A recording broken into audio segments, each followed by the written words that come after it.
오늘 함께 은혜 받으실 하나님의 말씀 이사야 11장 1절로 16절까지 말씀 보겠습니다. 구약성경 이사야 11장 1절로 16절까지 말씀입니다. 다 찾은 줄 알고 제가 말씀 봉독해 올리겠습니다.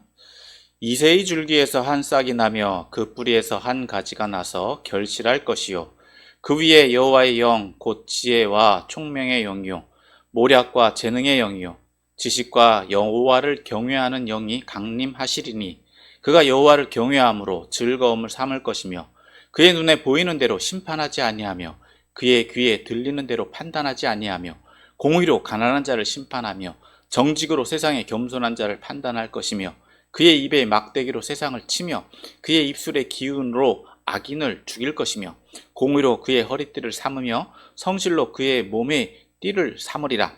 그때 이리가 어린 양과 함께 살며 표범이 어린 염소와 함께 누우며 송아지와 어린 사자가 살찐 짐승이 함께 있어 어린 아이에게 이끌리며 암소와 곰이 함께 먹으며 그것들이 새끼가 함께 엎드리며 사자가 소처럼 풀을 먹을 것이며 젖먹는 아이가 독사의 구멍에서 장난하며 젖된 어린 아이가 독사의 굴에 손을 넣을 것이라.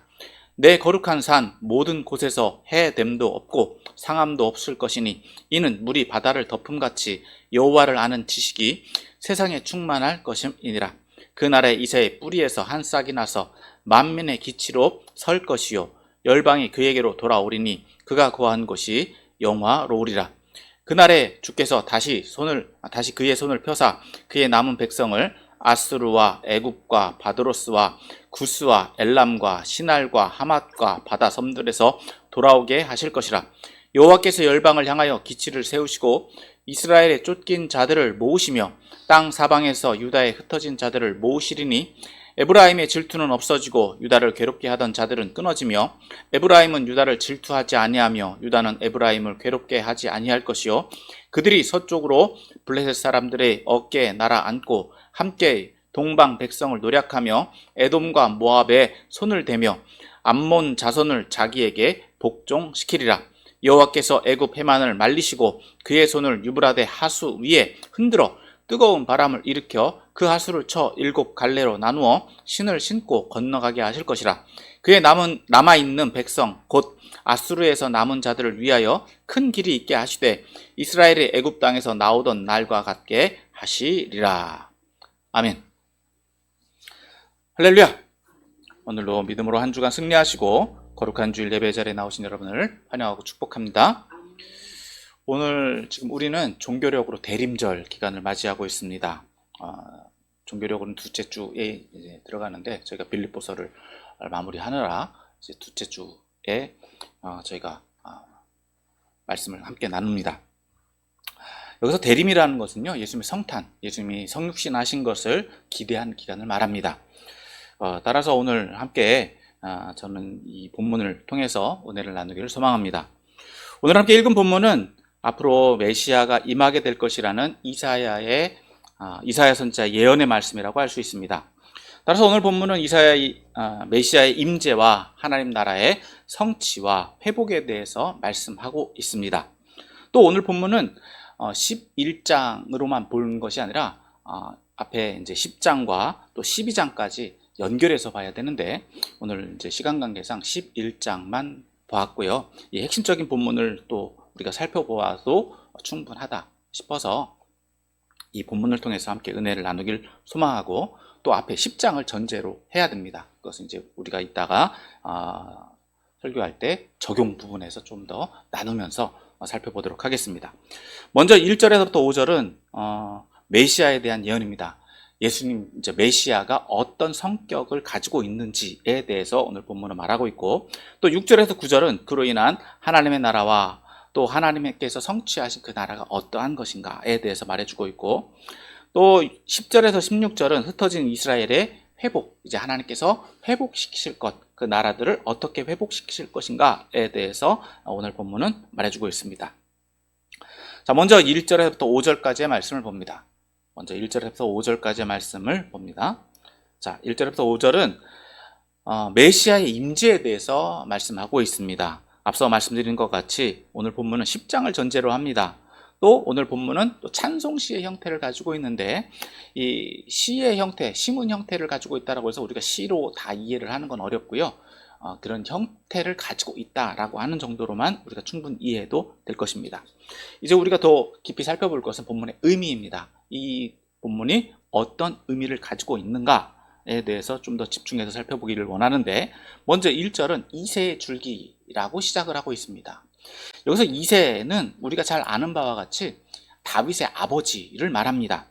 다시 말해서 이는 상징적으로 이 다윗을 전제로 하고 있습니다. 다윗은 왕의 상징이죠. 그렇다라고 한다면 다윗은 왕권의 상징을 또 의미하고, 다윗이 그 왕권을 주관하고 주도했던 곳, 그것은 곧 예루살렘을 의미합니다. 그러면 다윗과 예루살렘을 같이 연결해서 본다면 이새를 언급하고 있는 것은 베들레헴을 상징한다라고 볼 수 있습니다.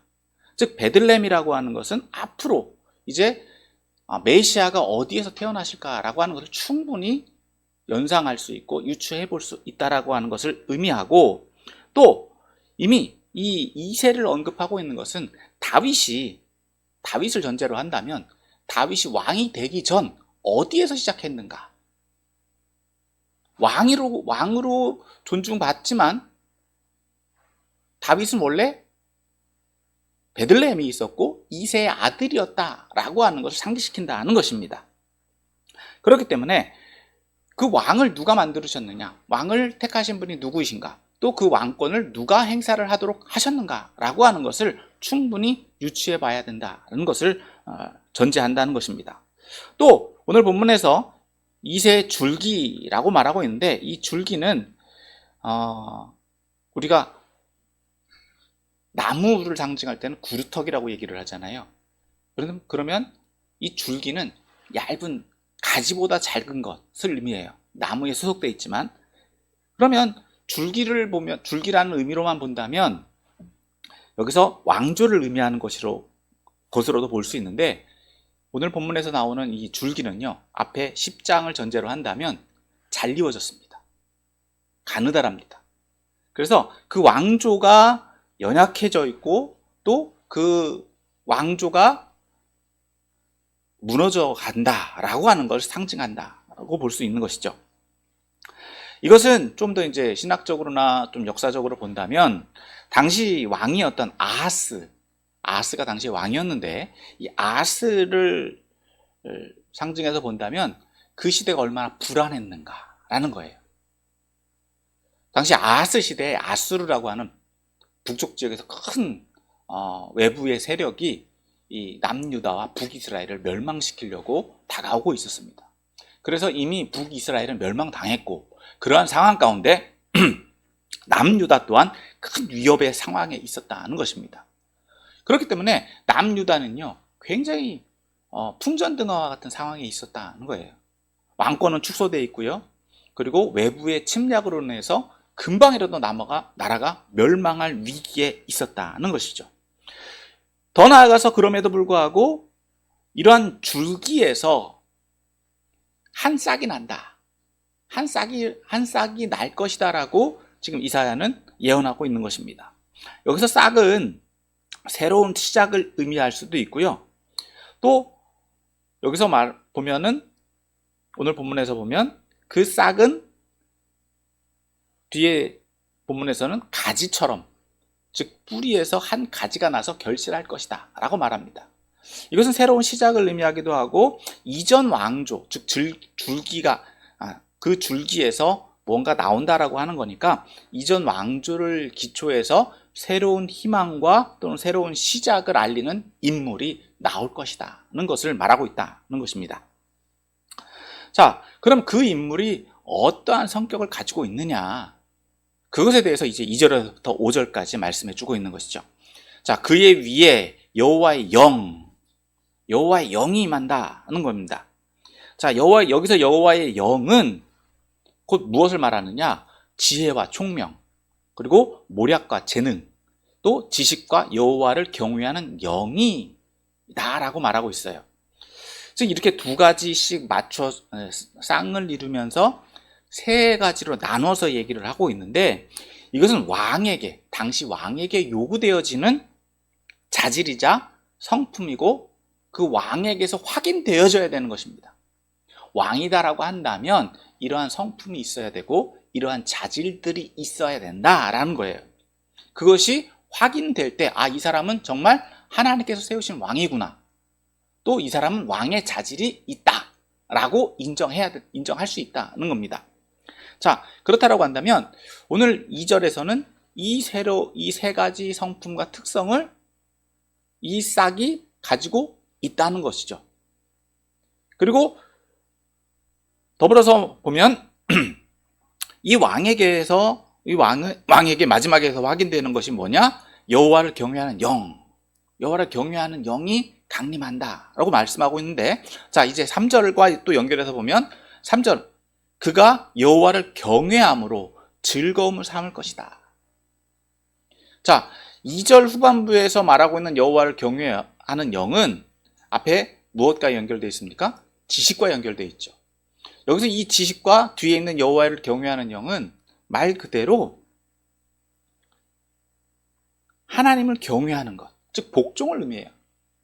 자기를 왕되게 하신 분이 누구이신가 하는 것을 알고 있다라는 것이죠. 그러면 3절에서 말하는 이 여호와를 경외한다라고 하는 것은 무엇과 연결할 수 있느냐? 뒤에 보면 무엇과 연결되어 있습니까? 즐거움이잖아요. 즉 여호와를 경외하는 즐거움과 연결되어 있는 것은 바로 예배를 의미합니다. 즉 여호와를 아는 것에 대해서 충분히 그 왕은 알고 있고, 그것이 하나님 앞에 하나님을 경외하고 하나님 앞에 복종한다라고 하는 것을 의미한다라고 한다면, 뒤에 이제 3절에서 말하고 있는 여호와를 경외하는 즐거움은 바로 예배와 헌신을 통해서 그 즐거움을 깨닫는 것을 의미한다라고 볼 수 있습니다. 자, 이렇게 이 왕이 가지고 있는 성품을 전제로 해서 그가 어떤 특성을 가지고 있느냐, 이제 3절 후반부서부터 5절까지의 내용을 좀 더 살펴보면, 먼저 3절 후반부에서 그가 가지고 있는 특성은 무엇이냐? 그의 눈으로 보이는 대로 심판하지 아니하며 그의 귀에 들리는 대로 판단하지 않는다라고 말합니다.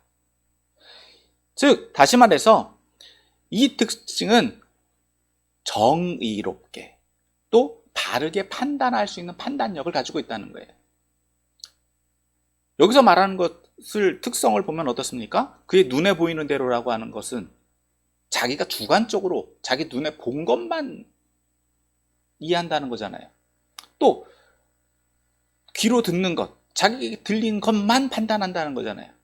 즉 통찰력이 없이 자기 주관, 지금 눈에 보이는 대로 자기한테 아부하는 것, 자기의 그 거짓말하는 것이든 모면하기 위해서 뭔가를 얘기하는 것이든 지금 그 당장에서 들려지는 그 상황만 이해하려고 하는 것이 아니다라고 하는 거예요. 즉 주관적인 판단이 아니라 그러한 말들에 휘둘리지 않고 바른 판단을 할 수 있는 정의와 공의를 가지고 있는 사람이라는 것입니다.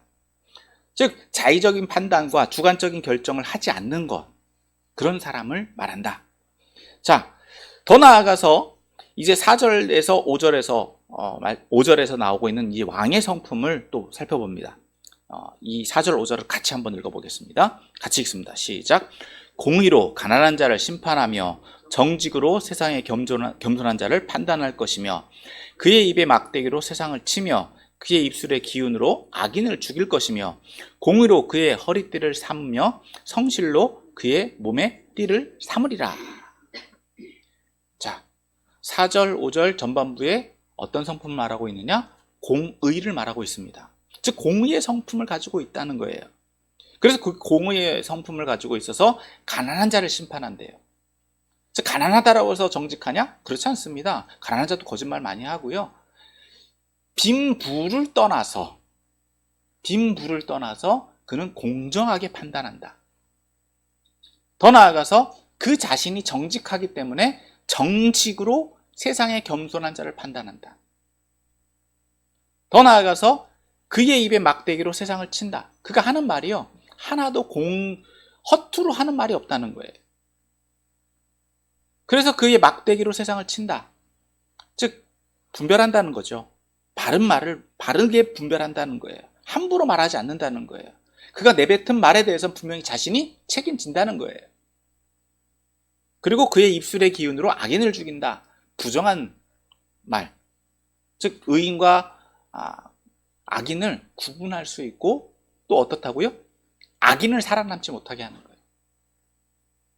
자신이 분별할 수 있는 능력을 충분히 가지고 있다. 그런데 그것을 앞서 말한 것처럼 자의적으로 해석하고 자의적으로 판단한다? 그렇지 않다는 거죠. 공의로, 공정하게 분별하면서 판단한다는 거예요. 자, 그리고 5절에서 뭐라고 말합니까? 5절에서 동일하게 공의로. 그 공의가 허리띠를 삼는데요.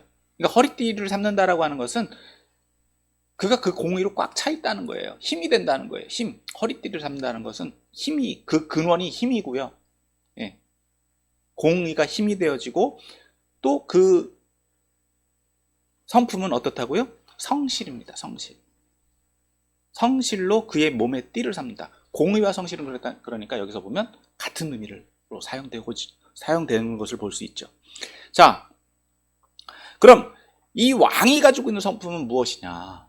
앞서 말한 대로 3절 후반부의 성품도요, 성품을 말하고 있지 않지만 앞서 살펴본 대로 주관적으로 판단하지 않고 자의적으로 판단하지 않는다는 성품을 4절 5절에서 연결해서 보면 이러한 성품도 어떤 성품을 의미할 수 있느냐? 공의라는 거죠. 즉 그 왕은요, 왕이 가지고 있는 성품은 공의라는 거예요. 그 공의의 성품을 가지고 있는 사람이다. 더불어서 그로 인해서 추측해 볼 수 있는 게 뭐가 있습니까? 인간론적이지만 결과적으로 어떤 판결을 내리고 그의 통치가 이루어지는 곳에서는 무엇이 이루어지느냐? 질서가 잡힌다는 거예요. 의로움이 바르게 성취되어질 때 질서가 잡히는 거예요. 그리고 이루어지는 것은 무엇이냐? 평화라는 거예요. 불법이 사라지고 불의가 사라지고, 그로 인해서 공정한 것, 그러한 평가들이 이루어지는 나라, 이루어질 수 있도록 분별력을 가진 사람이다 라는 겁니다. 그가 누구냐? 바로 이새의 줄기에서 나오는 사람. 오늘 본문에서 구체적으로 그 사람이 누구다라고 말하고 있지 않지만 그러한 인물이 나올 것이다. 즉 왕권을 가진 사람이 나올 것이다. 그래서 우리는 여기서 추측해 볼 수 있는 게 뭐냐? 바로 메시아는 이런 분이다. 구원자는 이런 분이다라는 거예요. 자, 그러면 그로 인해서 그가 이루어질 때, 그가 이루실 세상은 어떤 세상이냐라는 것을 이제 6절에서부터 9절까지 말씀해 주고 있는데, 자, 이 말씀은 우리가 참 좋아하는 말씀이기도 하죠. 자, 6절부터 9절까지 말씀을 함께 또 읽어보기를 원합니다. 함께 읽어보겠습니다. 시작. 그때 이리가 어린 양과 함께 살며 표범이 어린 염소와 함께 누우며 송아지와 어린 사자가 살찐 짐승이 함께 있어 어린아이에게 끌리며 암소와 곰이 함께 먹으며 그것들이 새끼가 함께 엎드려 사자가 소처럼 풀을 먹을 것이며 젖 먹는 아기가 독사의 구멍에서 장난하며 젖된 어린아이가 독사의 굴에 손을 넣을 것이라. 자, 6절에서 8절까지의 말씀, 또 9절까지의 말씀을 보면 이 세상은 어떤 세상입니까? 우리가 9절은 읽지 않았지만은 메시아의 통치가 이루어지는 세상, 아름다운 세상이잖아요. 여기서 보면 초식동물들은요 성격이 변화되지 않았어요. 무엇만이 성격이 변화됐습니까? 육식동물들. 즉 해함과 상함을 일으킬 수 있는 위험 요소들만이 성격이 변화됐어요. 그 특성이 바뀌었어요. 그래서 이리가 어린 양과 함께 살아요. 그리고 표범과 어린 염소가 함께 누워요. 그리고 송아지와 어린 사자가 살찐 짐승이 함께 있습니다. 그리고 어린이와 함께 놀아요. 암소와 곰이 함께 먹고 있습니다. 그것들의 새끼가 함께 엎드려 있어요. 자, 무엇을 말합니까? 즉, 앞서 말한 대로 모든 해로움과 위험이 사라진 세상이라는 거예요. 위의 요소들이 다 없어졌다는 거예요. 결과적으로 어떤 세상이 이루어지겠습니까? 절대 평화, 절대 안정, 이러한 세상이 이루어질 것이다라고 상징적으로 말해준다는 것입니다. 즉, 이러한 변화의 기초는 어디에서 비롯된다? 모든 위의 요소들, 위험성을 가지고 있는 속성들이 변화될 때 이루어지는 거예요. 즉, 이러한 평화가 이루어질 때 그 결과가 9절에서 말씀하고 있죠. 9절 같이 있습니다. 시작. 내 거룩한 산 모든 곳에서 해됨도 없고 상함도 없을 것이니 이는 물이 바다를 덮음같이 여호와를 아는 지식이 세상에 충만할 것임이라. 자, 앞서 말했죠. 거룩한 산 모든 곳에서 해됨도 없고 상함도 없다. 그리고 그곳에는 무엇이 충만하다? 여호와를 아는 지식이 충만하다.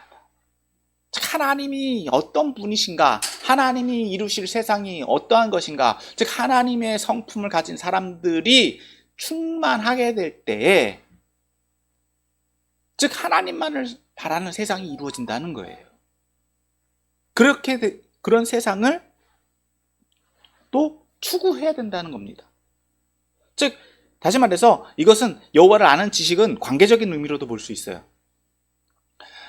다시 말해서 하나님과의 관계를 의미합니다.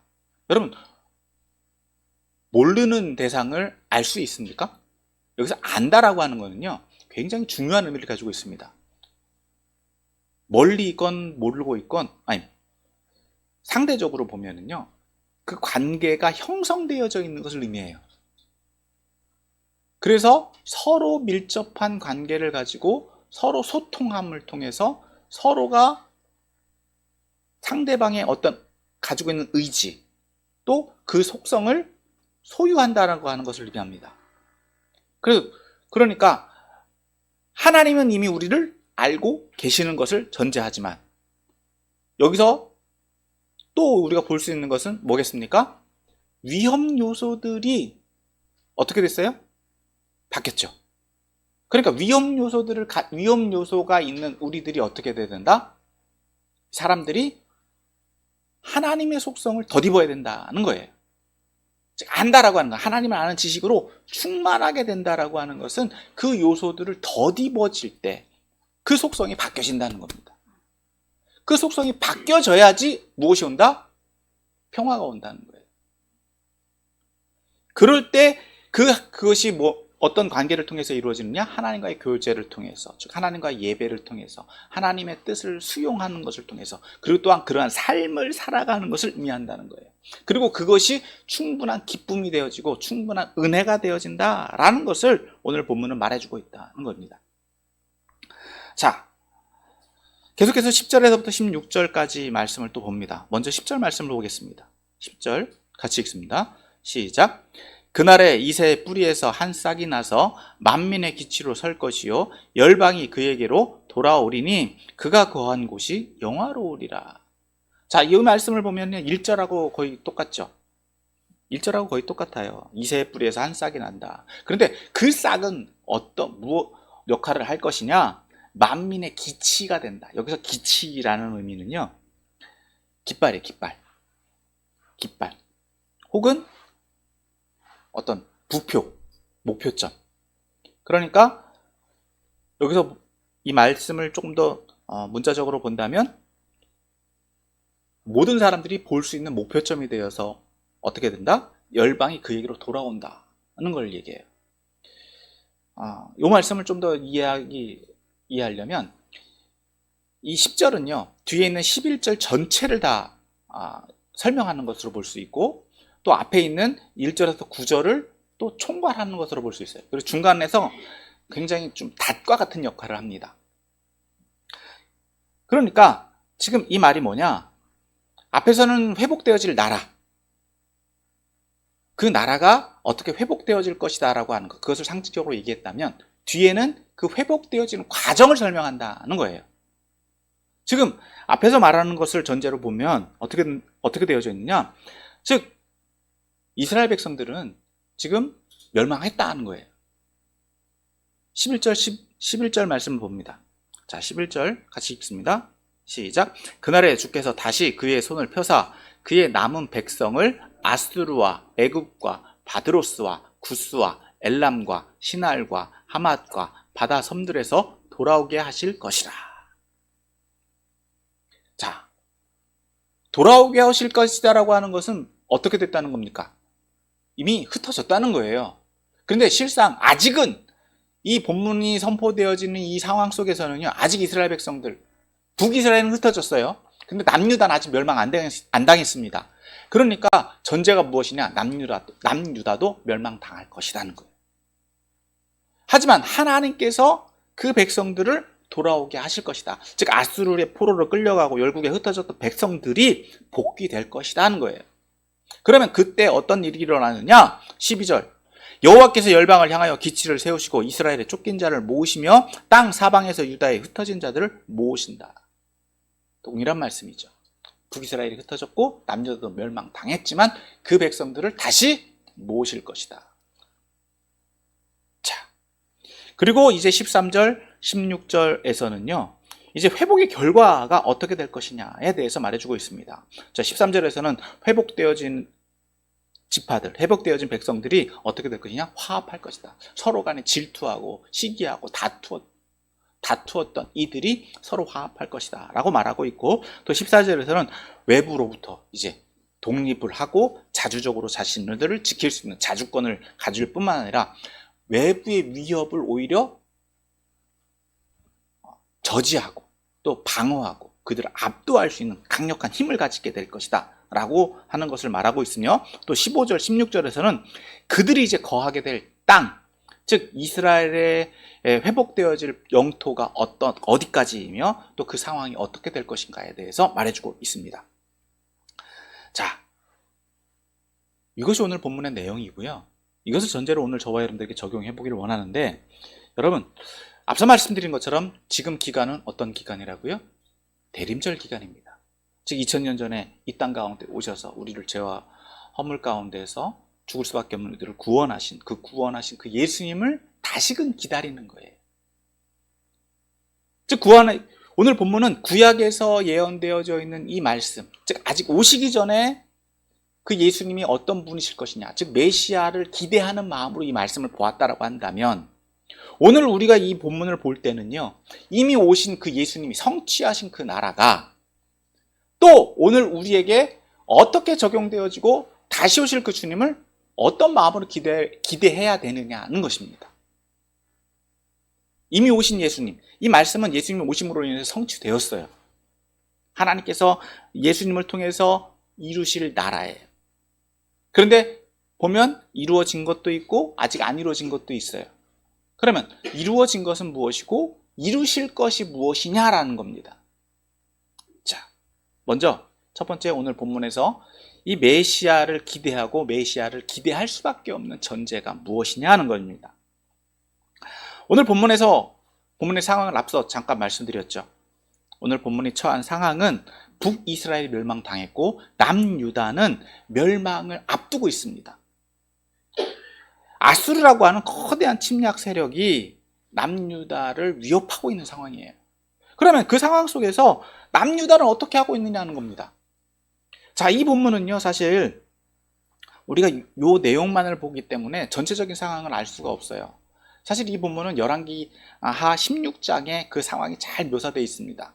즉 아하스 왕이 그 나라를 통치하고 있는데 그 아하스 왕이 어떻게 하고 있느냐는 거예요. 나라를 어떻게 다스리고 있고 남유다는 어떻게 하나님을 바라보고 있었느냐는 거예요. 즉 하나님을 제대로 바라봤겠냐. 여러분 이 말씀은요, 하나님께서 지금 아하스 왕에게 주시는 말씀이기도 하고 남유다에게 주시는 말씀이기도 해요. 그러면 그 당시에 여러분 하나님의 말씀이 있었다고요, 없었다고요? 있었죠. 그런데 그들에게 선포되어지는 말씀은 뭡니까? 지금 하나님께서는요, 이스라엘 백성들이 말을 잘 듣고 있어서 이 말씀을 하시느냐, 아니면 이 말씀을 들어도 그들이 안 할 것이냐는 거예요. 그러니까 쉽게 말해서 심판은 당연한 것이다, 당연한 것이 아니다. 심판은 당연한 것이다. 아하스 왕 시대에 활동했던 선지자들이 누구누구냐 살펴보면요, 이사야도 있었고요, 호세아도 있었고요, 미가 선지자도 있었어요. 우리가 성경에 기록되어 있는 이 유명한 선지자들이 말씀을 전했어요. 그런데 들었다고요, 안 들었다고요? 안 들었다는 거예요. 하나님 말씀을 선포되어졌음에도 불구하고 안 듣고 있어요. 그러니까 당연히 멸망은 예정된 것이다. 스스로 회개가 가능하다, 불가능하다? 불가능하다는 거예요. 회개를 선포하고 돌이켜라, 하나님 말씀을 들어라 라고 했음에도 불구하고 그들은 멸망당할 수밖에 없다는 거예요. 자, 두 번째. 그러면 그들에게 회복 불가능, 회개 불가능의 상황이다 라고 해서 하나님께서 그냥 내버려 두셨느냐는 거예요. 오늘 본문의 말씀을 보면요, 여러분, 이 본문의 말씀은 멸망을 상정하지만 이 말씀은 어떤 말씀입니까? 희망이죠. 새로운 한 싹을 하나님께서 예비하셨다는 거예요. 사람이 예비했습니까? 하나님이 예비하셨습니까? 하나님이 예비하셨다는 거예요. 여러분, 회개를 선포했음에도 불구하고 그들이 행한 것은 뭐냐? 우리 잘하고 있습니다. 우리 잘하고 있어요. 우리 별 문제 없어요. 이랬거든요. 그래서 자신들은 하나님 또 잘 섬긴다고 했어요. 예배도 잘 드렸어요. 여러분, 열왕기 16장을 쭉 보십시오. 아하스 왕이 얼마나 제사도 예배도 잘했는지 기록되어 있습니다. 그런데 하나님은요, 그것을 받지 않으세요. 하나님이 원하시는 방식이 아니에요. 하나님 방식이 아니기 때문에 그 예배는 받으실 수가 없는 거예요. 다시 말해서 그들이 얼마나 교만했는지, 얼마나 그들이 패역했는지를 알 수 있다. 그러니까 자신들이 무슨 말을 하는지 몰라요. 자신들이 어떠한 상황에 있는지 몰라요. 아무 말이나 하고 자신들은 나름대로 잘한다라고 했지만 자기 의지, 앞서 말한 것처럼 자기가 하는 말, 자기가 하는 행동들이 다 옳다? 그르다. 분별을 할 수 있다, 없다? 분별 못 한다는 거예요. 왜? 기준이 어디 있다고요? 자기에게 있으니까. 하나님의 말씀에 기준을 두고 하는 것이 아니라 자기에게 기준을 두고, 정치적 경험이나 자기의 삶을 경험을 따라서 이야기하고 자신의 삶을 통해서 말했기 때문에 그들의 말은 하나님 앞에서는 아무것도 아니라는 거예요. 오히려 그것은 하나님을 거절하는 것이 되었고 하나님을 부정하는 것이 되었다. 그럼에도 불구하고 오늘 하나님께서는 그들을 위해서 뭘 예비하셨다는 거예요? 한 싹을 준비하셨다. 회복 불가능한 이스라엘을 위해서 희망을 예비하셨다는 거예요. 그게 뭡니까? 하나님의 은혜라는 겁니다. 하나님의 사랑이라는 거예요. 그래서 메시아는요, 이스라엘에 오시는 메시아는요, 하나님의 은혜이자 하나님의 사랑의 증거다라는 것입니다. 그래서 그분은 어떤 성품을 가지고 계시다고요? 통치자로서요. 왕이시지만 자기 마음대로 하시는 분이 아니라 공의로 판단하시고 공의로 나라를 다스리시는 분이다. 그러한 분이 바로 누구시다는 겁니까? 예수님이다라는 거예요. 우리는 그 예수님을 보았고 그 예수님을 오늘 본문을 이미 경험했다라는 겁니다. 그러므로 오늘 우리가 이 본문을 계속해서 적용할 때 세 번째 우리에게 적용할 것은 예수님을 영접해야 되는 겁니다. 여러분, 이 시대를 보십시오. 그 당시 세상과 지금 세상이 다릅니까? 다르지 않아요. 똑같아요. 너무 똑같아요. 하나님과의 관계, 우리가 하나님 잘 섬긴다고 하죠.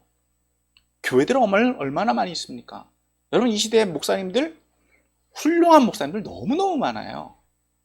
훌륭한 설교 넘쳐납니다. 그런데 우리의 삶은 어떻습니까? 여전히 그때나 지금이나 똑같아요. 내 나름대로는 잘 섬긴다고 해요. 내 나름대로는 하나님 잘 믿는다고 해요. 그런데 그 예배, 그 삶이 하나님이 받으시는 거다? 내 기준에서는 잘하죠. 내 뜻에서는 잘하죠. 근데 하나님 기준에는 안 맞는다는 거예요. 그러니까 우리에게 하나님의 심판이, 또 하나님이 허락하신 게 아니지만 하나님이 이렇게 너희들이 네 맘대로 살고 네 뜻대로 살면 세상 가운데서 심판은 당연한 것이다, 그럴 수밖에 없다, 수없이 선포되어지고 수없이 말씀하셨음에도 불구하고 그것을 듣지 않을 땐 어떻게 됩니까? 스스로가 그러한 심판의 자리에 나아갈 수밖에 없다는 거예요. 왜? 세상은 악하니까. 악한 세상 가운데 스스로 자멸하는 거예요. 하나님이 허락하셔서가 아니라 하나님이 그것을 방지하시고 그렇게 되지 않기를 원하시지만 스스로 자신들은 멸망할 수밖에 없다는 거예요. 그게 우리의 한계다라고 하는 겁니다. 그 속에서 우리가 할 수 있는 건 뭡니까? 그럼에도 불구하고 하나님 앞에 돌아오는 거예요. 그럼에도 불구하고 회개하는 거예요. 왜? 앞서 말씀드렸죠? 우리가 스스로 회개할 수 없고 우리가 스스로 돌이킬 수 없기 때문에 하나님께서 누구를 예비하셨다? 메시아를 예비하셨다. 예수님을 준비하셨다. 그러니까 2000년 전에 오셨지만 그 예수님이 우리의 구원자가 되어주신다는 거예요. 그러니까 예수님을 붙잡을 수밖에 없다는 거예요. 왜? 우리가 우리 스스로 구원할 수 없기 때문에. 우리는 여전히 우리 스스로 멸망의 길을 갈 수밖에 없고요, 자멸할 수밖에 없어요. 그게 우리의 한계예요. 그것을 인정하지 않으면은요, 우리는 똑같은 과정을 계속해서 반복해서 겪을 수밖에 없어요. 그것이 지금까지 우리가 살아온 2000년 동안의 역사고요. 아니, 인류의 역사가 다 그랬어요. 그럼에도 불구하고 하나님께서는 구원하시기를 원하시기 때문에 예수님을 통해서 우리를 구원하시기를 원하시는 하나님의 사랑을 보여주신 줄 믿으시길 바랍니다. 그래서 우리는 예수님을 기대해야 되는 거예요. 그러면 네 번째 우리에게 적용할 건 뭡니까? 우리가 예수님이 그러한 기회가 되어주시고 구원의 길이 되어주셨다라고 한다면, 우리가 예수님을 믿는다라고 한다면 그걸 어떻게 표현하겠습니까? 증거가 뭐냐는 거예요. 증거가 있어야 돼요. 예수님의, 즉 메시아가 이루신, 이미 예수님이 이 땅 가운데 2000년 전에 오셔서 하나님 나라를 선포하셨고 하나님 나라를 이루셨습니다. 그러면 오늘 저와 여러분들이 예수님을 믿는다라고 예수님을 영접했잖아요.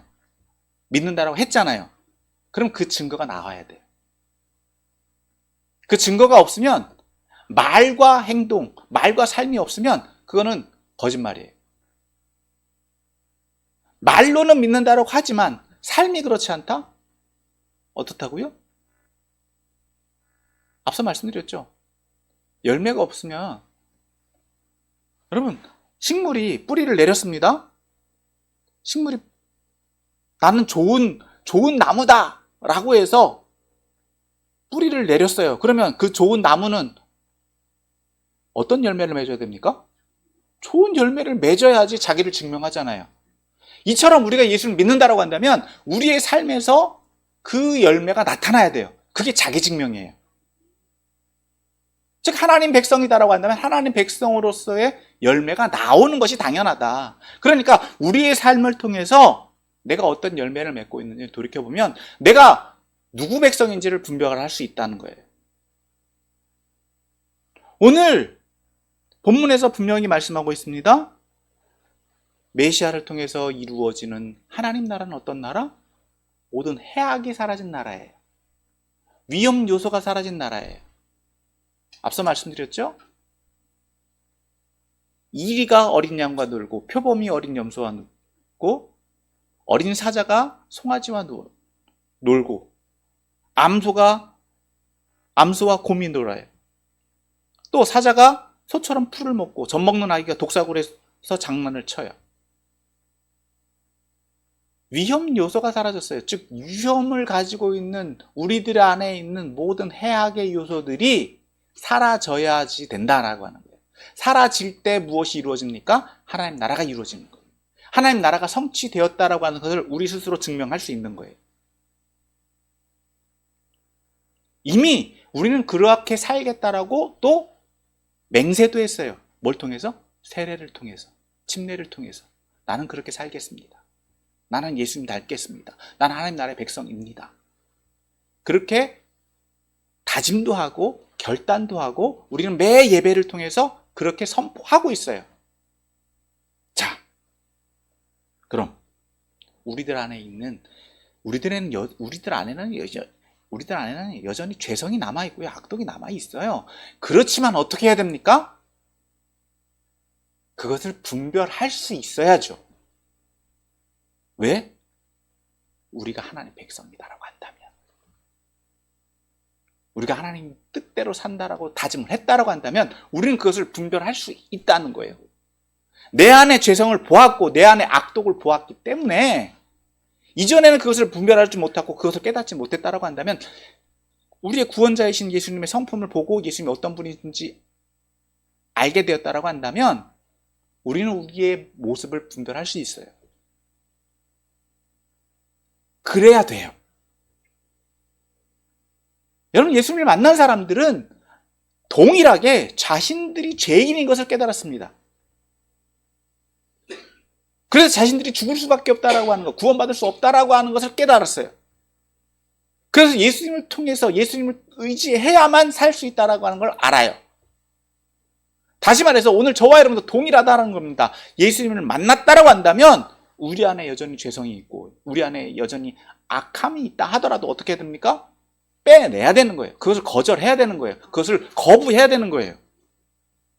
그것이 우리가 하나님 백성이다라고 하는 걸 증명하는 것이다.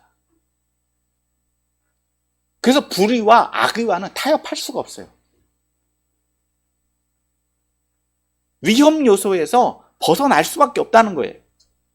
여러분, 오늘 본문에서 분명히 말씀하고 있습니다. 여호와를 아는 지식으로 충만해져야 된다. 하나님께서 원하시는 것이 무엇인지 충만해져야 된다. 분별할 수 있어야 된다는 거예요.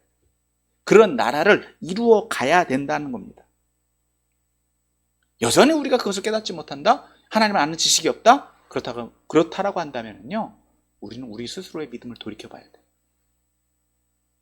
내가 그동안 잘 믿었는지 못 믿었는지, 아니면 교회만 왔다 갔다 했는지, 그냥 믿는 척만 했는지, 자기 만족을 위해서. 세상에서 말하는 것처럼 여러분, 교회 나오면 편해요. 마음 편해요. 왜? 의지할 대상이 있으니까. 그것은 세상이 말하는 거예요. 그러나 정말 주님을 만나면 내 마음을 위해서가 아니라 하나님의 영광을 위해서 믿게 됩니다. 그러면 어떠한 고통, 어떠한 불이익이 나에게 오더라도 그것을 감수할 수 있어요. 불의와 타협하지 않습니다. 그러나 거부는 할 수 있죠. 여러분, 우리가 그러한 우리의 신앙을 돌이켜볼 수 있어요. 그래서 마지막 5번째로 우리가 이루어야 가야 되고 우리가 추구해야 되는 게 뭐냐? 하나님께서 이루실 하나님 나라를 기대해야 되는 거예요. 하나님께서는 분명히 그럼에도 불구하고 오늘도 포기하지 않으시고 그 백성들을 불러 모으신다라고 말씀하고 있어요. 하나님께서 기치를 세우셔서 그 흩어진 백성들을 모으신다라고 말씀하고 있어요. 하나님께서 그 백성들을 모으실 거예요.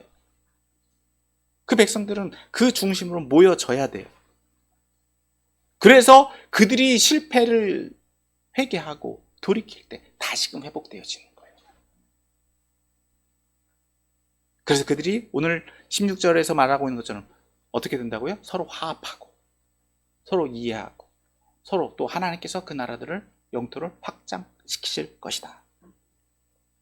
여러분, 오늘 저와 여러분들이 추구해야 되는 건 뭐냐? 이미 2000년 전에 예수님 이 땅 가운데 오셔서 하나님 나라를 선포하셨습니다. 그러면 우리는 예수님 닮아가야 돼요. 그리고 다시 오실 주님을 기대하면서 다시 회복시키실 그 나라를 바라보며 살아가야 돼요. 그게 저와 여러분들의 삶이에요. 하지만 우리가 그 나라를 소망할 때 우리는 하나님 나라 백성으로 살아야 돼요. 계속해서 우리가 또 동일한 말씀들을 계속 보고 있잖아요. 빌립보서에서도 우리가 우리의 시민권 어디 있다고요? 하늘에 있다고 봤잖아요. 그리고 우리는 하늘 시민권이라면 그대로 살아야 된다. 그렇지 못하면은요, 여러분, 다른 게 불신앙이 아니에요.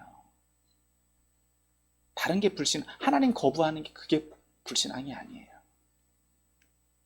여러분, 예수님이 안 믿는, 전혀 하나님 모르는 데 가서 예수님 사역하신 게 아니에요. 바리새인들이 있는 유대인들에게, 하나님을 아는 백성들에게 선포하셨어요. 그곳에서 사역하셨어요. 동일하게 오늘 저와 여러분도 하나님을 알아요. 그럼 우리들의 믿음의 수준이 어떠해야 되는지, 우리들의 믿음의 상황이 어떠해야 되는지, 우리는 날마다 우리는 돌이켜봐야 돼요. 내가 하나님 백성으로 살아가고 있는지, 그 열매를 맺고 있는지, 하나님께서 우리에게 요구하시는 건 다른 게 아니에요. 삶의 모습, 내 말 한마디, 나를 통해서 내가 마주하는 그 한 사람 한 사람이 어떠한 열매, 나를 통해서 무엇을 맛보았는가. 여러분, 바울이 계속해서 얘기하고 있는 게 그거예요. 우리가 그리스도의 향기가 돼야 된다. 그리스도를 통해서, 우리를 통해서 나타나는 뭔가 그러한 것들, 다 그 얘기예요. 다른 얘기 하지 않습니다. 그럼 말씀을 정리합니다. 오늘 저는 대림전 기간을 맞이해서 이사야 11장 말씀을 통해서 이미 이 땅 가운데 오신 그 예수님이 왜 오실 수밖에 없었는지, 또 그분이 어떤 분이신지 살펴보았습니다. 또 그분이 이루실 하나님 나라가 어떠한 것인지도 살펴보았습니다. 그래서 우리가 해야 되는 일은 뭐냐? 우리 악함과 죄성을 씻어주신 그 예수님을 닮을 뿐만 아니라 세상의 평화를 선포하고 그러한 삶을 살아가야 될 것입니다. 물론 우리 힘으로 감당하기 어렵기 때문에 오늘 저와 여러분들은 성령님을 의지해야 됩니다. 성령님을 의지하지 않으면요, 하나님 나라의 백성으로 살 수 없어요. 그래서 우리가 하나님께서 우리에게 원하시는 것, 예수님이 이 땅 가운데 2000년 전에 오신 이유는 바로 우리를 통해서 선포되어진 하나님 나라가 이 땅 가운데 성취되었음을 확인할 뿐만 아니라 다시 오실 그 주님을 기대하는 삶을 우리는 살아가야 되는 줄 믿습니다. 그러므로 저와 여러분들은 이미 이루신 하나님 나라를 또 누릴 뿐만 아니라 완전한 하나님 나라를 소망하는 삶을 살고 또 다시 오실 주님을 기대하며 하나님 나라를 이루어가는 저와 여러분들이 다 되시기를 예수님의 이름으로 축원합니다.